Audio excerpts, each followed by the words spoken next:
திருச்சானூர் கார்த்திகை பிரம்மோற்சவ விழாவின் 7ஆம் நாள் நிகழ்ச்சியின் போது பத்மாவதி தாயார் சந்திரப்பறவை வாகனத்தில் 4 மாட வீதிகளில் உலா வந்து பக்தர்களுக்கு அருள் பாலித்தார்.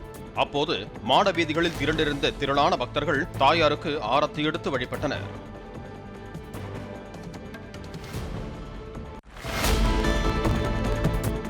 அவிநாசியில் நடைபயிற்சியில் ஈடுபட்டிருந்த பைனான்ஸ் அதிபர் ரமேஷ் கொடூரமாக வெட்டி கொலை செய்யப்பட்ட வழக்கில் 5 பேரை போலீசார் கைது செய்துள்ளனர். கொலைக்கு பயன்படுத்தப்பட்ட ஆயுதங்களையும் 2 கார்களையும் பறிமுதல் செய்துள்ளதாகவும் போலீசார் கூறுகின்றனர். ரமேஷுக்கு நன்கு அறிமுகமான ஒருவர் அவரிடம் மிகப்பெரிய தொகையை கடனாக கேட்டபோது சொத்து பத்திரம் இல்லாமல் தர முடியாது என ரமேஷ் கூறியதுடன் கடன் கேட்டவரை கடுமையாக திட்டியதால் அந்த நபர் தனக்கு தெரிந்தவர்கள் மூலம் அந்த கொலையை செய்துள்ளதாக போலீசார் தெரிவிக்கின்றனர். இதில் தொடர்புடைய முக்கிய குற்றவாளிகளை தேடி வருவதாகவும் காவல்துறையினர் கூறுகின்றனர்.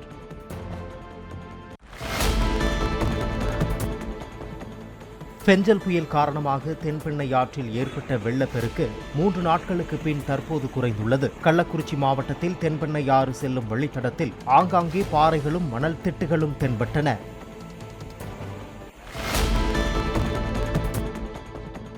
நாமக்கல் மாவட்டம் பள்ளிப்பாளையத்தில் வீட்டு வசதி வாரியம் சார்பில் கட்டப்பட்ட அடுக்குமாடி குடியிருப்பில் நிறுத்தப்பட்டிருந்த இருசக்கர வாகனத்தை மர்ம நபர் ஒருவர் திருடிச் சென்றார். ஒவ்வொரு பைக்காக அமர்ந்து சைட் லாக்கை உடைக்க முயற்சிக்கும் அந்த மர்ம நபர் இறுதியாக ஸ்பிளெண்டர் பைக் ஒன்றை திருடிச் செல்வது போல் சிசிடிவியில் பதிவாகியுள்ளது. கடலூர் மாவட்டத்தில் தென்பெண்ணை ஆற்று வெள்ளத்தால் பாதிக்கப்பட்ட கட்டக்காடு, ஞானமேடு, உச்சிமேடு, குறிஞ்சிநகர் உள்ளிட்ட ஊர்களை பார்வையிட்ட இயக்குநர் தங்கர் பெச்சார் அப்பகுதி மக்களுக்கு பாமக சார்பில் நிவாரணப் பொருட்களை வழங்கினார். பின்னர் செய்தியாளர்களை சந்தித்த அவர், அரசு அறிவித்துள்ள 2000 ரூபாய் நிவாரணம் என்பது பொதுமக்களுக்கு போதாது என்பதால் கூடுதல் நிவாரணம் வழங்க வேண்டும் என வலியுறுத்தினார். மத்திய அரசாங்கம் ஏதோ ஒன்று வேடிக்கை பார்க்கக்கூடாது. மாநில அரசு கேட்கக்கூடிய 2000 கோடி கேட்குறாங்க. அந்த 2000 கோடியை கட்டாயம் கொடுக்கணும், ஏமாற்றக்கூடாது. ஏன்னா மாநில அரசு அங்கே கொடுக்குற தொகையை தான் நம்பியிருக்கு. இந்த முறையாவது இந்த மக்களுக்கு பயன்படுற மாதிரியான திட்டங்களை கொடுங்க. இந்த 2000 பத்தாது, ஒரு 5000ஆவது குறைஞ்சது கொடுங்க. இதெல்லாம் இந்த மக்களுக்கு எப்படி விடுவு வரப்போகுது எனக்கு தெரியல. கோவை மத்திய சிறையில் சிறைவாசிகள் அவர்களது உறவினர்களுடன் பேசுவதற்காக காணொலி தொலைபேசி வசதி மற்றும் புனரமைக்கப்பட்ட சிறை நூலகத்தை அமைச்சர் ரகுபதி துவக்கி வைத்தார். பின்னர் சிறப்பு எழுத்தறிவு திட்டத்தின் கீழ் தேர்ச்சி பெற்ற 3 கைதிகள் உட்பட 6 பேருக்கு சான்றிதழ்களை வழங்கினார்.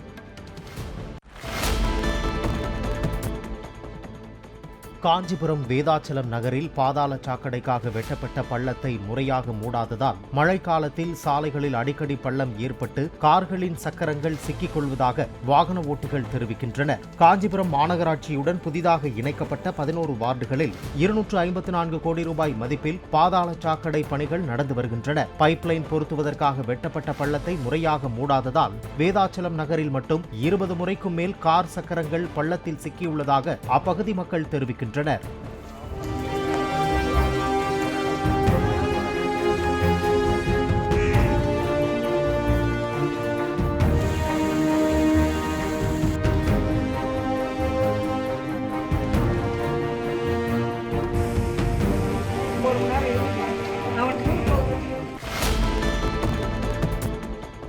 திருச்சி மாவட்டம் லால்குடியில் 15 வயது சிறுமியை திருமணம் செய்த கார்த்திக் என்ற இளைஞருக்கு 25 ஆண்டுகள் சிறை தண்டனை விதித்து மகிழா நீதிமன்றம் தீர்ப்பளித்துள்ளது.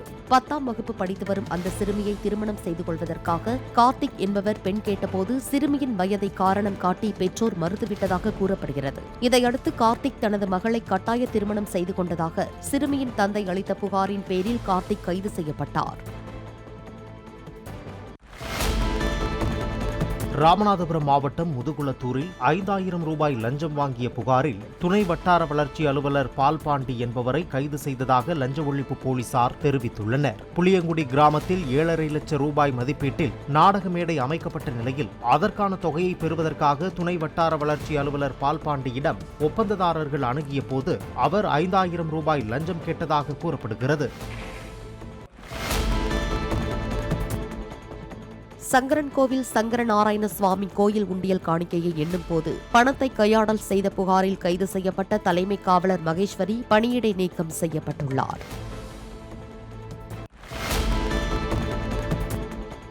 கடலூர் மாவட்டம் முள்ளிகிராம்பட்டு பகுதியில் தென்பெண்ணை ஆற்றில் ஏற்பட்ட வெள்ளப்பெருக்கால் பாதிக்கப்பட்ட மக்களை சந்தித்து அமைச்சர் சி.வே. கணேசன் குறைகளை கேட்டறிந்தார். வீட்டில் இருந்த உடைமைகளை வெள்ளத்தில் இழந்ததால் கைக்குழந்தையுடன் அழுது கொண்டிருந்த பெண்ணுக்கு கண்களை துடைத்து அமைச்சர் ஆறுதல் கூறினார்.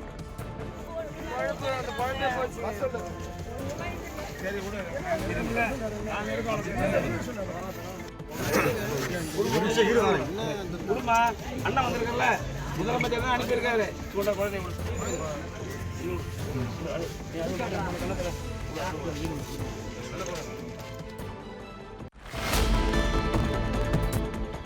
திருவண்ணாமலை அண்ணாமலையார் கோயிலில் கார்த்திகை தீப திருவிழா தொடங்கியது. முதல் நாள் இரவு உற்சவத்தில் விநாயகர், முருகன், அண்ணாமலையார் உடனாகிய உண்ணாமுலை அம்மன், பராசக்தி அம்மன், சண்டிகேஸ்வரர் ஆகிய பஞ்சமூர்த்திகளும் வெள்ளி அதிகார நந்தி மற்றும் ஹம்ச வாகனத்தில் எழுந்தருளி பக்தர்களுக்கு அருள் பாலித்தனர். 4 மாட வீதிகளில் வலம் வந்த பஞ்சமூர்த்திகளை ஆயிரக்கணக்கானோர் பக்தியுடன் வழிபட்டனர்.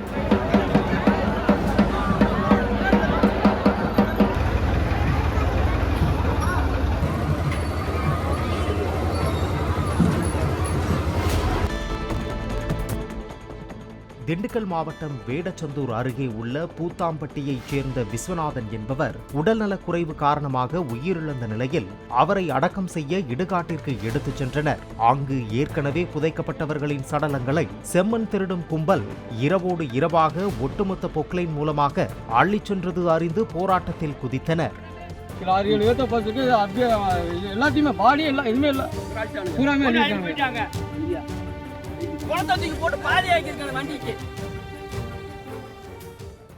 அண்மையில் புதைக்கப்பட்ட பெண்ணின் சடலத்தை தோண்டி வெளியே வீசியிருப்பதாகவும் புதைக்கப்பட்ட 6 பேரின் சடலங்களை மண்ணோடு மண்ணாக இரவில் அள்ளிச் சென்று விட்டதாக போலீசாரிடம் புகார் தெரிவித்தனர்.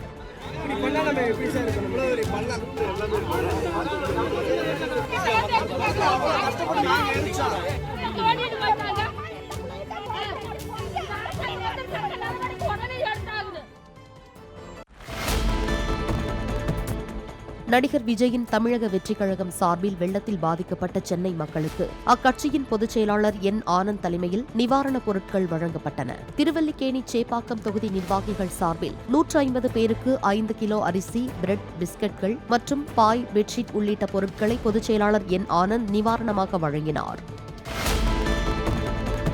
தூத்துக்குடி மாவட்டம் சிந்தலக்கரையில் 100கணக்கான ஏக்கரில் பயிரிடப்பட்டுள்ள மக்காச்சோளத்தை காட்டுப்பன்றிகள் கூட்டமாக வந்து சேதப்படுத்துவதாக விவசாயிகள் தெரிவித்துள்ளனர். தனது 42 ஏக்கர் நிலத்தில் பூவிட்டு கதிர்பிடித்த நேரத்தில் அனைத்து பயிர்களும் சேதமாகிவிட்டதாகவும் காட்டுப்பன்றிகளை தடுக்க வேண்டும் என பெண் விவசாயி ஒருவர் வேதனை தெரிவித்துள்ளார். தூத்துக்குடி மாவட்டம் கூட்டாம்புளியில் 4 பேர் கொண்ட கும்பல் இளைஞர் ஒருவரை ஓட ஓட விரட்டி வெட்டி கொன்றதோடு தடுத்து அவரது தம்பியையும் வெட்டி விட்டு தப்பி ஓடியது. கொலையாளிகளை கைது செய்யும் வரையில் உயிரிழந்த வெள்ளை கண்ணுவின் சடலத்தை வாங்க மாட்டோம் என கூறி உறவினர்கள் போராட்டம் நடத்திய நிலையில் அப்பகுதியில் உள்ள அனைத்து வணிக நிறுவனங்களும் மூடப்பட்டன. பையனை விரட்டிட்டு வந்தாங்க. இங்கிருந்து போகும்போதே பார்த்தேன், அந்த பையன் அந்த கரைக்கு இருந்து ஓடி வந்தான். இவன் பெருத்தால இவங்க 4 பேரும் அருவா கத்தியோட ஓடி வரும்போது நான் என் பேரனை 1.5 வயசு பையனை கையில வச்சிருந்தேன். கையில வச்சுக்கிட்டு நான் கீழே விட்டுட்டு, ஐயா நீங்க அவனை ஒரு நேரம் விட்டுருங்க ஐயா விட்டுருங்க கதறினேன். இவங்க எதுவுமே எந்த இதுக்குமே ஏற்படல. ஓடினாங்க, விரட்டிட்டு ஓடினாங்க. பிள்ளைய விட்டுட்டு நான் ஓடினேன்.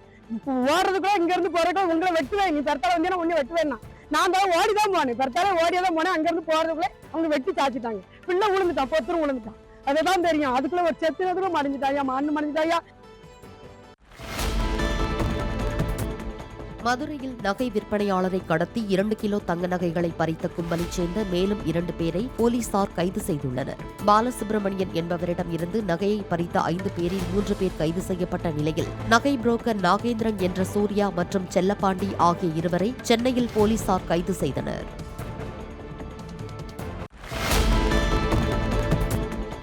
வங்கதேசத்தில் இந்துக்கள் தாக்கப்பட்டதை கண்டித்து சென்னை எழும்பூரில் பாஜக, இந்து முன்னணி, விஹெச்பி, RSS உள்ளிட்ட அமைப்புகள் போராட்டத்தில் ஈடுபட்டன.